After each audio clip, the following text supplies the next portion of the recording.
Black Lemon Podcasts.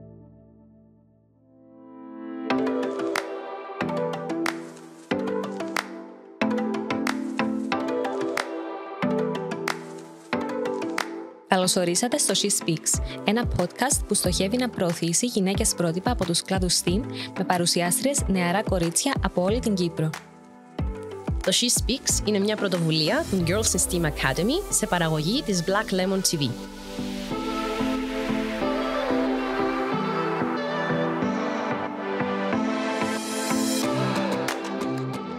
Καλώς ορίσατε στο podcast She Speaks από το Girls in STEAM Academy. Είμαι η Μαλένα Παπαγεωργίου με καλεσμένη την Έλληνα Γεωργίου Στρούθ.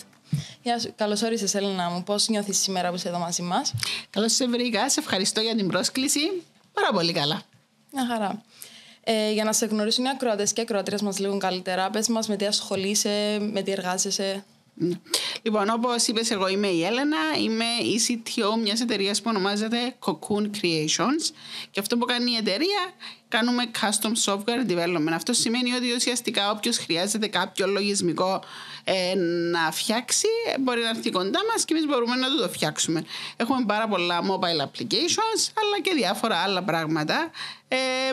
Το άλλο πράγμα που κάνω, έχω και εγώ ένα podcast που ασχολείται με την ιστορία των γυναικών στην τεχνολογία. Ονομάζεται Breaking the 20%. Όποιος θέλει μπορεί να το ψάξει στο ίντερνετ και να το βρει, να το ακούσει. Mm-hmm. Μια μέρα στο γραφείο πώς μοιάζει, ας πούμε? Οκ. Εντάξει, λοιπόν.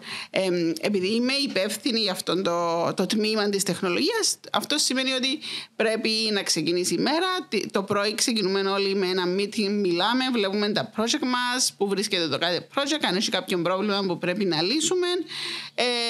Και όταν μιλήσουμε όλοι μαζί, μετά ίσως να πρέπει να μιλήσω με συγκεκριμένα άτομα, να δω που βρίσκονται, αν έχουν κάποιο πρόβλημα, για να τους βοηθήσω να λύσουν το πρόβλημα τους. Πολλές φορές χρειάζεται να μιλήσω και με πελάτες και πολλές φορές χρειάζεται και εγώ να εμπλακώ στη διαδικασία για να προχωρήσει οτιδήποτε είναι που δουλεύουμε πάνω του.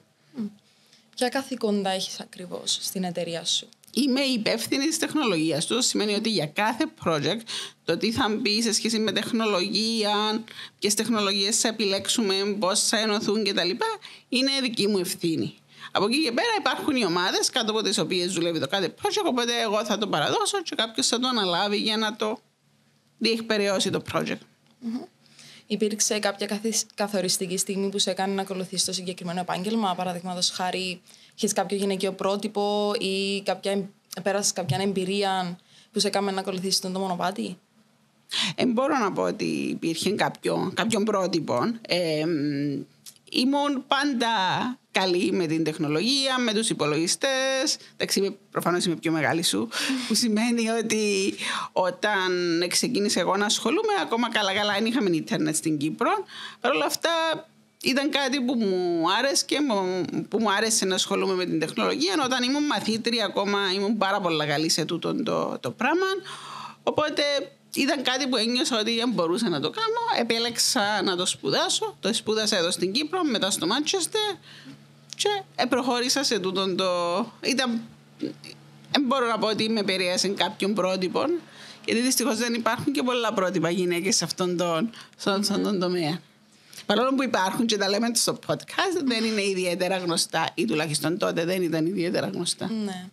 Πώς αντιμετωπίζεις το γεγονός ότι ο τομέας της τεχνολογίας είναι συχνά ανδροκρατούμενο?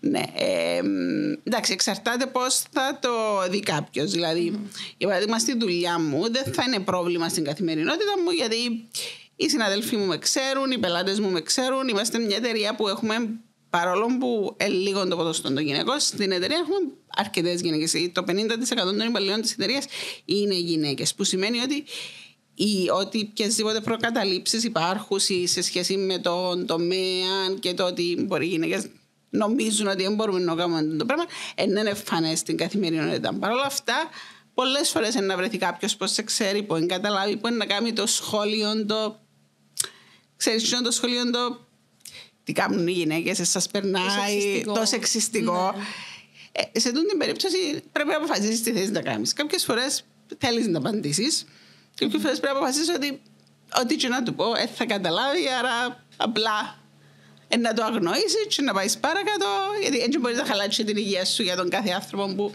ενώ έχει κατανόηση του θέματος σχολιάζει. Και εντάξει, εννοείται ότι έχουμε και πολλά initiatives τώρα που βοηθούν να αλλάξουν τα στερεότυπα, όπως το podcast που κάνετε. Υπάρχουν πάρα πολλά initiatives, οπότε τα πράγματα σιγά σιγά γίνονται καλύτερα. Και ελπίζω ότι η δική σας γενιά θέλει να έχει έτσι θέματα. Και εμείς το ελπίζουμε. Υπήρχε κάποια μεγάλη πρόκληση που αντιμετώπισες, ας πούμε, στερεότυπα στον τομέα σου τώρα ή στο πανεπιστήμιο όταν σπουδάζες?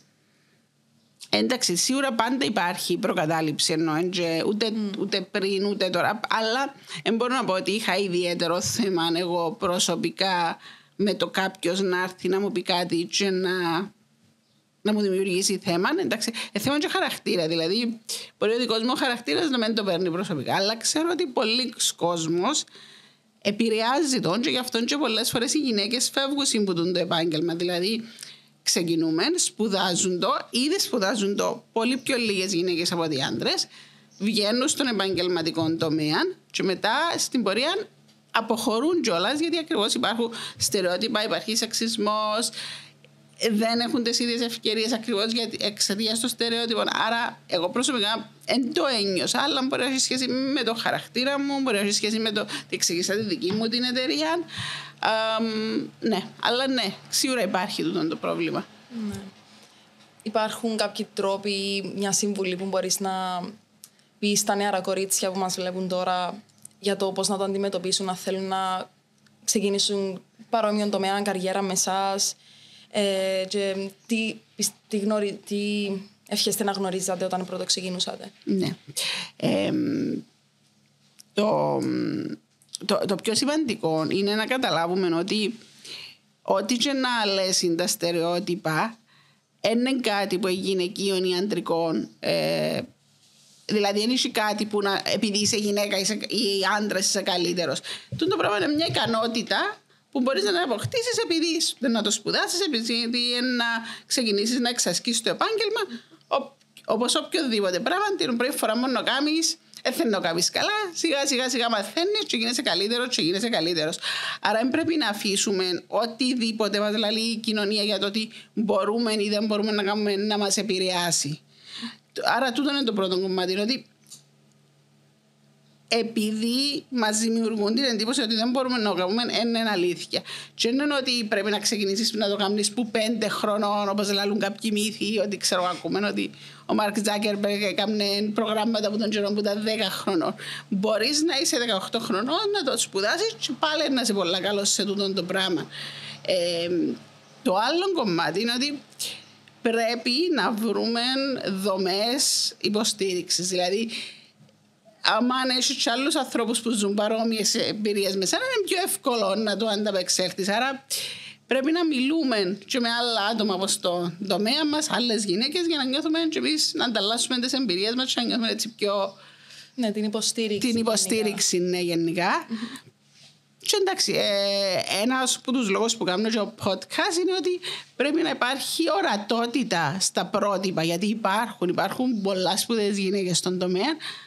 Απλά δεν τις ξέρουμε, γιατί ξέρουμε τον Mark Zuckerberg του Facebook, τον Bill Gates της Microsoft και τις γυναίκες κάπου έφυγαμε τις πίσω και δεν τις ξέρουμε, ενώ υπάρχουν. Ναι, ήταν και ο καιρός τότε που αφήναν τις πίσω γενικά, δεν τις γράφα στην ιστορία. Ναι, ενώ τον τομέα και τον κλάδο ξεκινήσαν το γυναίκες και ήταν όλες γυναίκες στην αρχή, κάπου στη ιστορία εξέχασαν το πράγμα. Ναι.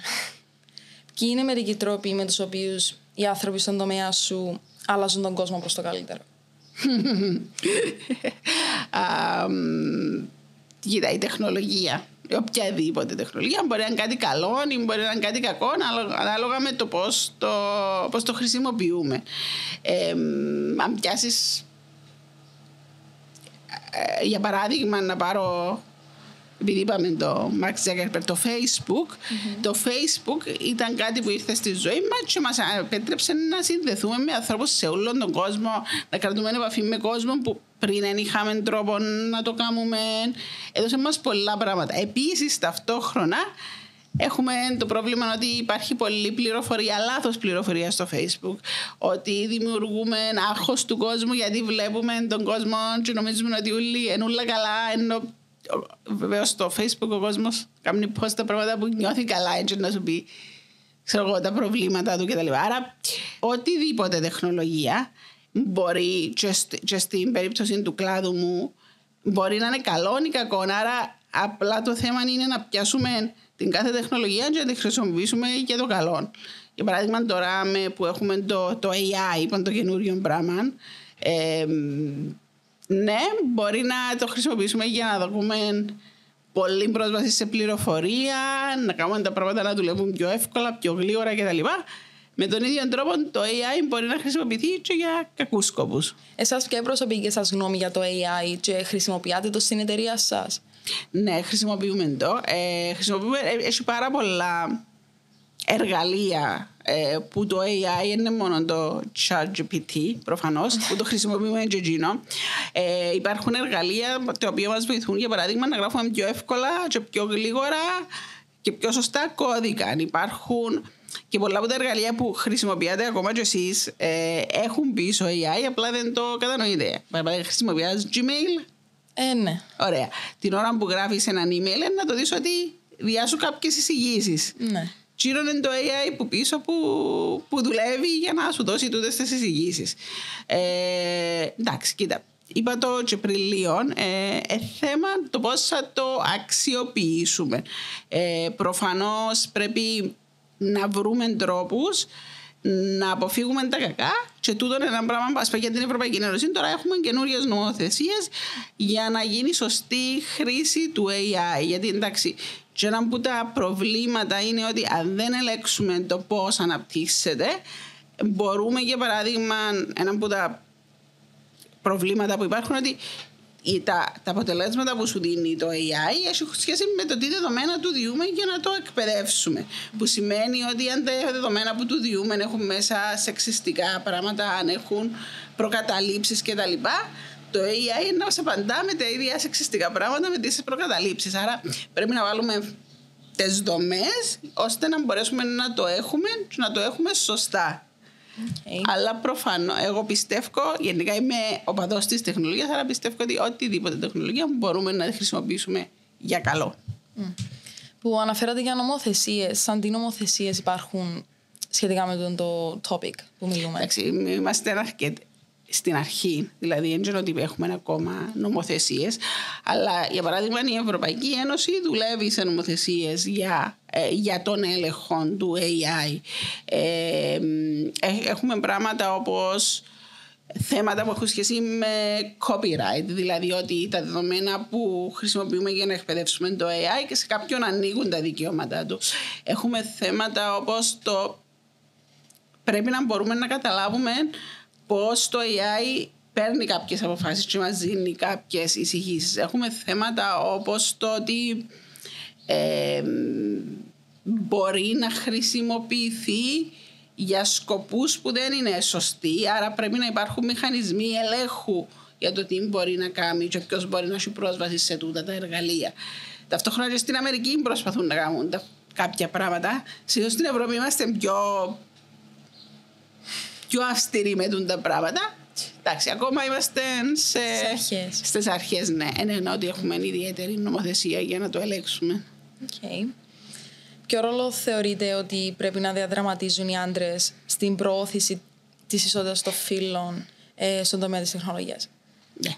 Προφανώς πρέπει να είναι και εκείνοι να γνωρίζουν τι σημαίνει, να γνωρίζουν τα προβλήματα για να μπορούν και εκείνοι να αναγνωρίζουν πού πηγαίνει κάτι λάθος. Στα αγγλικά λέμε το male allies, που δεν ξέρω πώς το μεταφράζουμε στα ελληνικά. Ναι, άντρες σύμμαχοι. Άντρες σύμμαχοι, ναι. Οπότε ναι, χρειαζόμαστε τους τσιτσίνους με το μέρο μας να καταλάβουν και να βοηθήσουν. Και έχουμε πάρα πολλούς άντρες που είναι σε τούτο το στρατόπεδο ήδη. Άρα στην εταιρεία σας να υποθέσω ότι υπάρχει αυτή η υποστήριξη, ναι, πούλους σας γενικά. Ναι. Okay. Πριν που μου είχατε πει για τις προκλήσεις που αντιμετωπίσατε γενικά, υπήρξαν στιγμές που σκεφτήκατε να αλλάξετε καριέρα ή να εγκαταλείψετε το δρόμο σας στην τεχνολογία? Όχι, η αλήθεια. Εν το σκέφτηκα. Ήταν κάτι που μου άρεσε και που πάντα από τον καιρό μου μωρό και πάντα ήξερα ότι ήμουν καλή σε το πράγμα. Όμως θέλω να πω ότι είναι κάτι που είναι τυπικό και ότι δυστυχώς στον τομέα μας συμβαίνει πάρα πολλά να εγκαταλείπουν την καριέρα οι γυναίκες. Και εγκαταλείπουν την επειδή αντιμετωπίζουν τον σεξισμό, αντιμετωπίζουν την αμφισβήτηση, αντιμετωπίζουν το γεγονός ότι δεν έχουν τις ίδιες ευκαιρίες πολλές φορές γιατί βλέπονται σαν υποδιέστερες σε σχέση με τις ικανότητες τους με τους άντρες, παρόλο που δεν ισχύει. Άρα, παρόλο που για μένα μπορεί να μην ισχύει, είναι ένα σημαντικό πρόβλημα και πρέπει να βρούμε μηχανισμούς να το λύσουμε τούτο το θέμα. Από πού προέρχεται αυτό το πάθος σας, γενικά για τον τομέα σας, το επάγγελμα σας, πώς αρχίσατε? Λοιπόν, όταν νομίζω από τον καιρό που ήμουν αρκετά μικρή, είχα περιέργεια με πράγματα, πώς δουλεύει, πώς δουλεύουν η τεχνολογία γενικά, η τηλεόραση. Τον καιρό μας είχαμε βίντεο κασέτες, ας πούμε. Δεν σε πρόλαβα. Δεν σε πρόλαβες εσύ προφανώς. Άρα είχα την περιέργεια για το πώς δουλεύουν τα πράγματα. Και ο υπολογιστής ήταν ένα πράγμα που ακόμα και τότε, πριν καν έχουμε καλή σύνδεση στο ίντερνετ, αλλά όταν ξεκινήσαμε να έχουμε σύνδεση στο ίντερνετ ήταν πάρα πολλά αργή. Ήταν ένα πράγμα που σου διούσε πρόσβαση σε πολλά πράγματα, σε πολλή πληροφορία. Και στην πορεία ανακαλύψε επίσης ότι ο προγραμματισμός ήταν κάτι στο βιώνει μου πάρα πολλά καλή. Ήμουν καλή στα μαθηματικά, εντάξει. Αλλά τα μαθηματικά που μόνα τους μπορεί να μένουν μερικές φορές καριέρα στην Κύπρο, ειδικά εκτός αν θέλεις να γίνεις καθηγητής, που ήταν κάτι που δεν το ήθελα εγώ. Όχι πως έχει κάτι λάθος ή ότι είναι καλό, απλά ήταν κάτι που δεν το ήθελα εγώ. Οπότε ήταν το πιο κοντινό που είχα σε κάτι που ήξερα ότι ήμουν καλή και ότι μου άρεσκε. Και ήμουν καλή μπορεί να έχει σχέση παραπάνω με το ότι άρεσκε μου παρά ότι είχα κάποιο ταλέντο. Οπότε ναι, ξεκίνησα πάρα πολλά σχετικά νωρίς, ήμουν ακόμα μαθήτρια όταν ξεκίνησα και συνέχισα στο πανεπιστήμιο και στην πορεία στη δουλειά μου. Στο σχολείο που ήσασταν πιο μικροί και που αποφασίσατε να ακολουθήσετε το μονοπάτι, τον τομέα, υπήρξαν ας πούμε bullying από άλλους μαθητές ή είχατε άλλες μαθήτριες και συμμαθήτριες που ήθελαν να ακολουθήσουν τον τομέα? Ακόμα μιλούμε για τη δεκαετία του 90. Ναι. Οπότε έτσι είναι ότι έκαναμε και πολλοί κόσμος κομπιούτερ ή μάθημα. Ήταν κάτι που ήταν επιλεγόμενο και πολλά συγκεκριμένα άτομα το διαλέαν. Εντάξει, στην πορεία στο πανεπιστήμιο, ναι, άκουσα σχόλια, ενώ πολλά αστεία σχόλια. Απλά ήταν ο δικός μου χαρακτήρας να είμαι λίγο πιο δυνατή. Ναι, αγνοούσα τους, ας πούμε, εγώ. Είχα το τούτον εγώ, που ναι. Από το δικό σας podcast, τι καινούριο μάθατε για την συμβολή των γυναικών στον τομέα της τεχνολογίας στον τελευταίο αιώνα? Λοιπόν, όταν ήθελα να ξεκινήσω το podcast, νόμιζα ότι ήξερα πάρα πολλά για την ιστορία και για το τι έκαναν οι γυναίκες σε τούτον τον τομέα. Η αλήθεια είναι ότι όταν ξεκίνησα να διαβάζω και να το μελετώ, ανακαλύψα ότι υπήρχαν πάρα πολλά πράγματα που δεν ήξερα. Καταρχήν, ναι, ο τομέας ξεκίνησε από γυναίκες. Ήταν όλες γυναίκες στην αρχή οι προγραμματίστριες.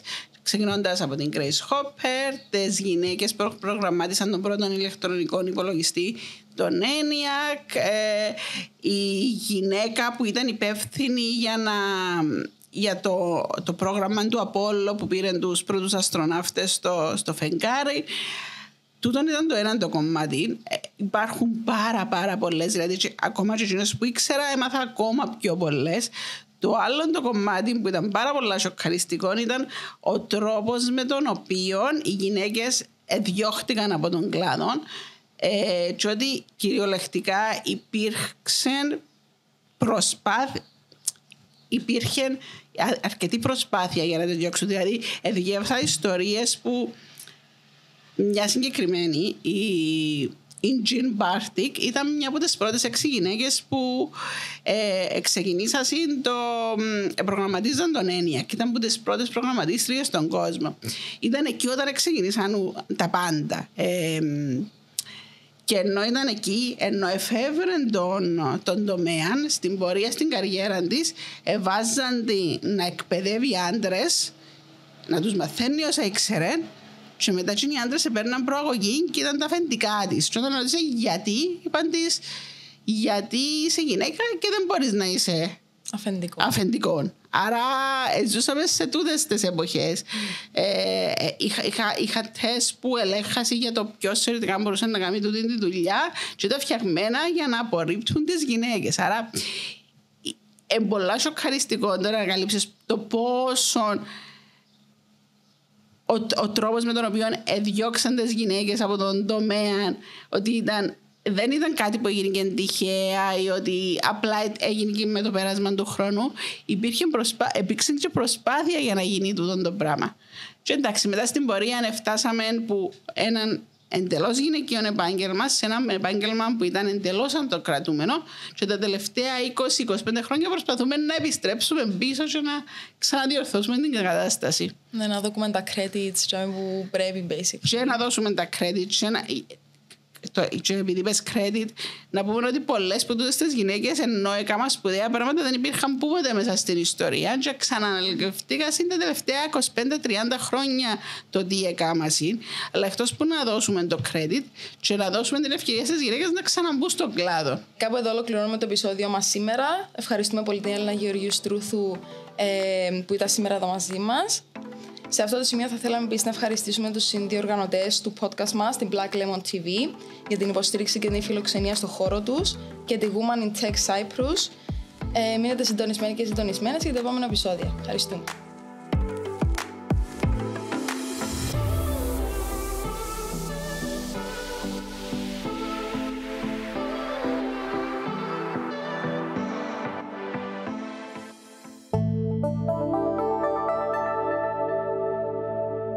Black Lemon Podcasts.